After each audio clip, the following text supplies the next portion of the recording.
The Pentagon released the footage without a caption. No label, no unit designation, no ship name. Just a timestamp and a file number.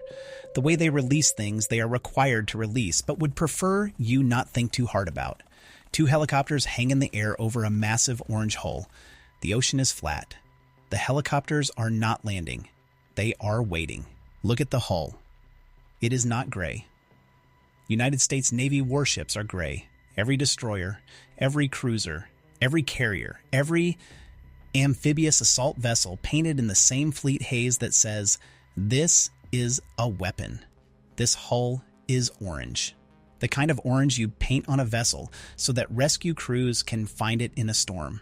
The kind of orange that belongs to a civilian tanker working a petroleum route somewhere between Oman and Singapore, not to whatever this is. The deck the helicopters launched from sits at the edge of the frame. It is enormous. Not carrier enormous. Carriers are a city block wide and stretch a quarter-mile stem to stern. And everyone knows what a carrier looks like. This is something else. The deck is clean, flat, and nearly empty. No aircraft arranged in the tight, overlapping geometry of a flight deck crew at general quarters.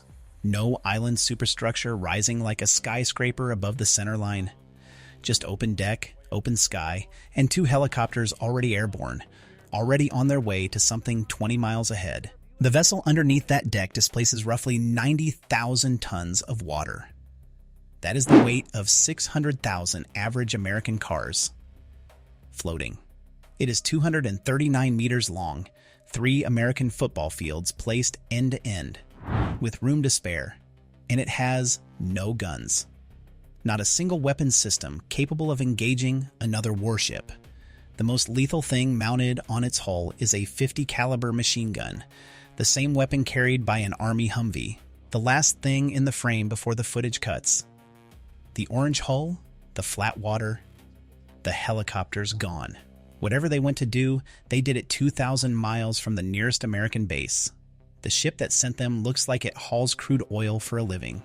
This ship officially is not a warship. It carries no torpedoes, no missiles, no naval gun capable of threatening another vessel. Its hull form was copied directly from a commercial crude carrier. The same lines, the same proportions, the same orange that civilian mariners paint on hulls they want found, not feared. On the automatic identification system that every vessel in the world broadcasts, it appears as a support ship, not a combatant, not a threat, a floating logistics node, moving slowly through someone else's ocean. On April 21st, 2026, helicopters from that hull intercepted the Tiffany, a tanker carrying 2 million barrels of Iranian crude, in the middle of the Bay of Bengal, 2,000 miles from the nearest American forward base, 7,000 miles from the Persian Gulf where that oil originated. The nearest U.S. destroyer capable of a similar operation was not within operational range. There was no carrier strike group deployed in the Indian Ocean. There was no visible American naval presence in that corridor at all, except there was. It just did not look like one. The ship that took the Tiffany has no offensive weapons and a civilian paint job. It executed the most significant American maritime interdiction operation of the year. That is not a contradiction. That is the entire point. Every major outlet covered the seizure. None of them asked the right question. The coverage split predictably. Did the interception violate the ceasefire framework? What would Tehran's response be? Was this a provocation or an enforcement action? Legitimate questions, loudly debated, and every one of them pointed away from the single operational detail that actually matters, not what was seized, but how it was possible at all. The Bay of Bengal is not American water. It sits between Sri Lanka and the Malacca Strait, roughly 7,000 miles from the Persian Gulf by the route a laden tanker travels. A guided missile destroyer running at flank speed needs the better part of a week to reach that position from the nearest U.S. base in Bahrain. A carrier strike group, the conventional answer to Project Power Fast, was not deployed in the Indian Ocean on that date. That is not speculation. That is the public positioning record.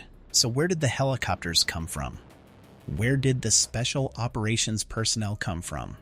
How does a boarding force appear in the middle of an ocean where, by every visible metric, no American force was staged to operate? The answer sits in a class of vessel the Pentagon almost never discusses in public. Built around a doctrine most defense correspondents have never had to explain, named after men most Americans have never heard of. The loudest operation of the month was executed by the quietest ship in the fleet. Start with the hull, because the hull is the argument. 239 meters stem to stern. That is 3 American football fields laid end to end, with the end zones included and a few yards of open water still remaining. The beam, the width, runs 50 meters across, wider than the runway at a regional airport where commuter planes land every morning.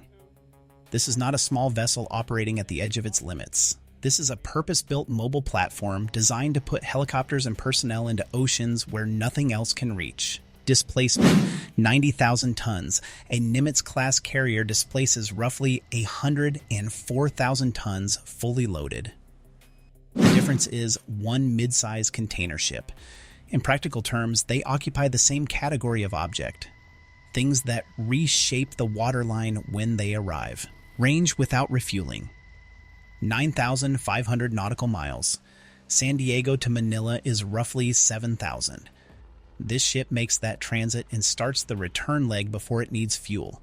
That means it can position anywhere in the Indo-Pacific, hold station for weeks, and leave no resupply signature for a satellite to find. Below the flight deck, berthing for 298 special operations personnel. That is 2 full infantry companies with an armory, a medical bay, and a tactical operations center built into the hull. The men who rappelled onto the Tiffany ate breakfast on a ship that was designed, from the keel up, to look like it was carrying someone else's oil. The Doctrine did not begin with a blueprint. It began with a problem and a very old ship. In 2012, the Pentagon needed a persistent helicopter and special operations platform in the Persian Gulf, something that could hold position, support mine countermeasure operations, and stage boarding teams without the political and financial weight of deploying a full carrier strike group into a confined, heavily watched waterway. The answer they found was USS Ponce, commissioned in 1971, an amphibious transport dock already in the process of being decommissioned. They pulled it back, converted it in roughly 8 months, and sent it to Bahrain under the designation AFSB, a float forward staging base. Temporary, they said. An interim solution until something better arrived. Ponce was ugly. Its conversion was improvised. Sailors called it a floating Walmart with a flight deck. It worked anyway, for 5 years, holding the entire Gulf region until 2017, when they finally let it go. But the Pentagon had learned something it could not unlearn. The class was not a stopgap. It was a doctrine, a dedicated vessel that projects presence without projecting signature, that moves through commercial shipping lanes looking like freight, that puts special operations capability into waters where a destroyer would be noticed and a carrier would be a provocation. Ponce was the proof of concept. Miguel Keith is the mature answer. The ugly interim solution became the architecture of everything that followed. So the story seems complete. Class identified, mission explained, operation accounted for. A vessel purpose-built to disappear into commercial traffic was positioned in the Bay of Bengal weeks before the Intercept. It passed through the Malacca Strait, one of the busiest shipping chokepoints on Earth, where it would register on AIS trackers as unremarkable freight, and held station in international waters while the Tiffany made its run. When the moment came, the helicopters lifted, the boarding teams descended, and 2 million barrels of Iranian crude stopped moving toward their destination. Clean, logical, complete. Except CNN, which was first to name the vessel, published a correction 24 hours after the original story ran. The correction was quiet, a single amended line, no explanation of what changed or why. The original claim, USS Miguel Keith. The amended version, noticeably less specific about which hull the helicopters actually came from. The Pentagon has not confirmed the ship's name. Not denied it either. The official statement describes the operation, the seizure, the legal authority invoked. The vessel conducting the operation is referred to as a U.S. Navy support ship.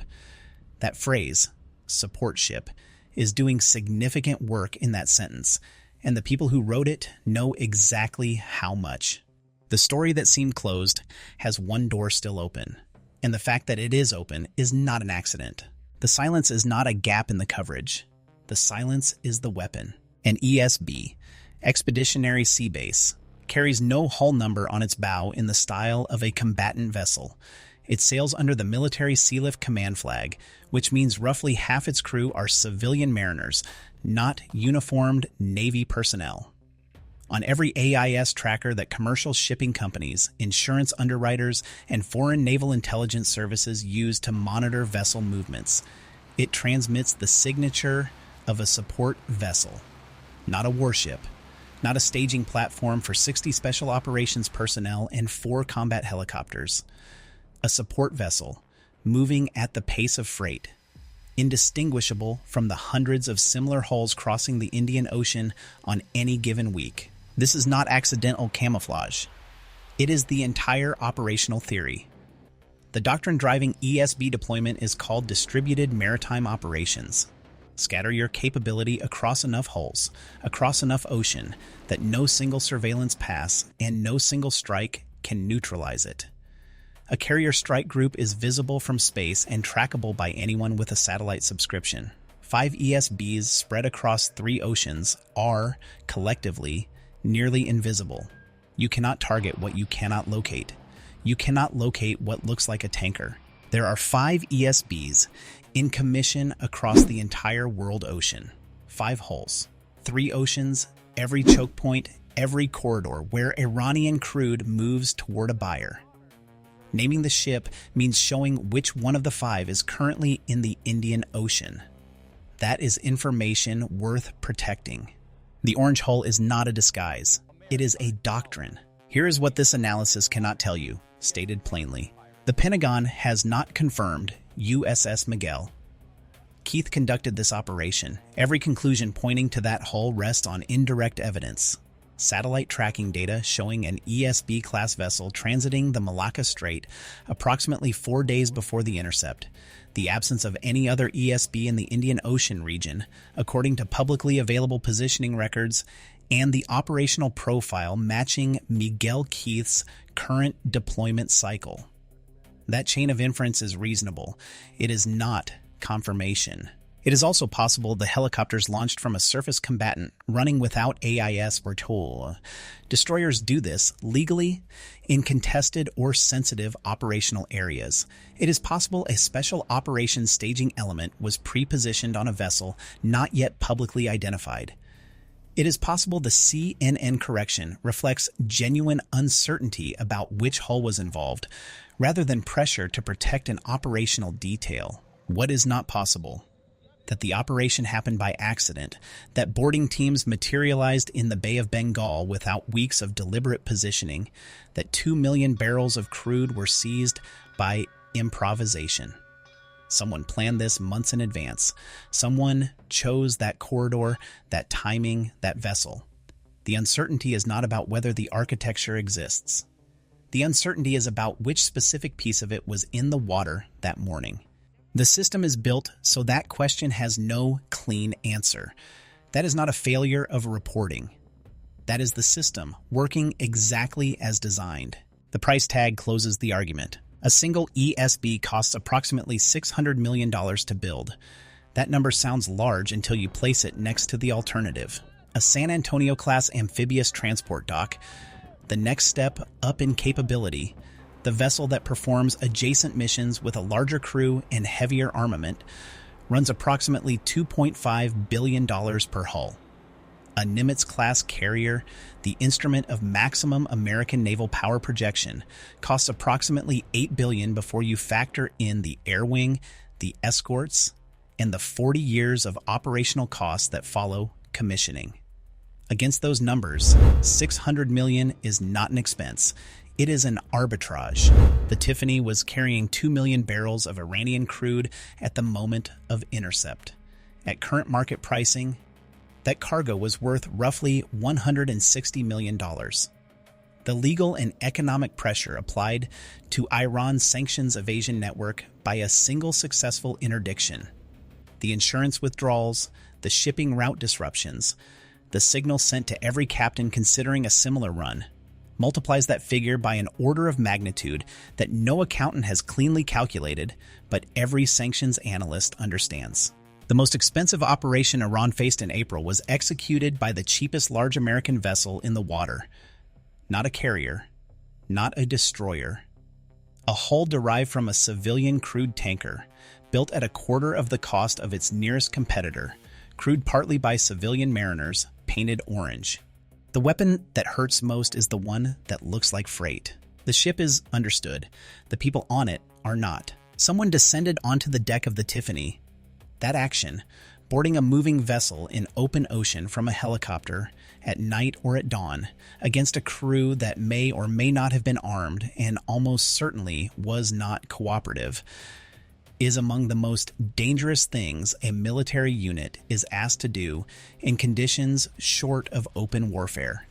It requires a specific kind of training, a specific kind of unit, and a specific kind of decision about whose personnel you are willing to put on a rope over open water 2,000 miles from the nearest trauma surgeon. The question of who is not academic. In January 2024,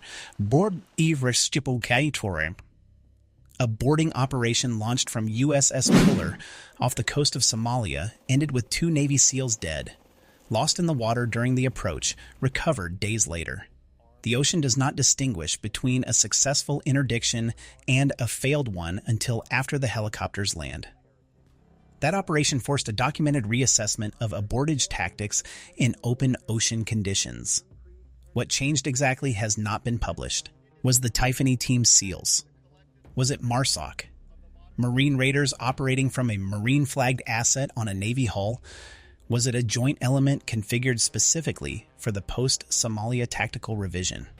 The answer shapes everything about what the Pentagon is currently willing to risk and where and under what conditions. The ship brought them there. What they did next is the next question. The Intercept has a second layer that no outlet has fully reconstructed. Taking a moving vessel in open ocean is not a single action. It is a sequence.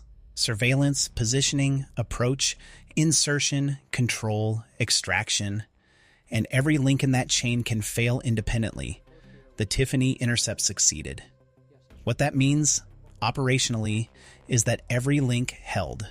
But one detail in the publicly available footage and the official statement does not match the standard profile of previous interdictions conducted in the same legal framework between 2024 and 2025. Previous operations in that series, the Somalia Corridor intercepts, the Gulf of Oman seizures, followed a recognizable pattern: helicopter approach, verbal warning, boarding team descent, crew compliance within a defined window. The Tiffany sequence, based on the Pentagon release and the timing delta between first visual contact and confirmed boarding, compressed that window significantly, not by minutes, by a margin that suggests either the crew offered no resistance window at all, or the boarding team was already significantly closer to the vessel than standard approach doctrine requires at the moment of first radio contact. That compression is either a tactical evolution or a different kind of unit, operating under different rules of engagement. Both possibilities matter. One means the doctrine changed. The other means the personnel did. Subscribe. The full reconstruction of the Tiffany boarding sequence publishes this week, and the detail that separates this operation from everything that preceded it is small, specific, and changes the answer to every question that follows. 6 names. Remember them in this order: Louis B. Puller, Herschel Woody Williams, Miguel Keith, John L. Canley, Robert E. Semenek. Each name belongs to a United States Marine who received the Medal of Honor, the nation's highest military decoration, for actions in the Pacific theater of the Second World War or the jungles of Vietnam. Each name now belongs to a hull, Each hull is a 239-meter platform designed to project special operations capability into oceans where no American force is supposed to be, moving at freight speed under a civilian flag, broadcasting the signature of a support vessel to every tracker watching the water. A sixth hull, Hector Cafferata, named for a Marine who held a frozen ridgeline in Korea against a force that outnumbered his unit by a factor that made survival statistically implausible, is currently under construction. When it commissions, the class will number 6 hulls across 3 oceans, 5 choke points every corridor, where sanctioned cargo moves toward an unsanctioned buyer. You will not see them on the news until after they have already done the thing. That is not a gap in coverage. That is a design specification. The fleet that shapes the waterways does not look like a fleet. It looks like freight. It looks like support. It looks like the kind of vessel you stop watching because nothing interesting ever happens on a tanker. That is precisely why it works.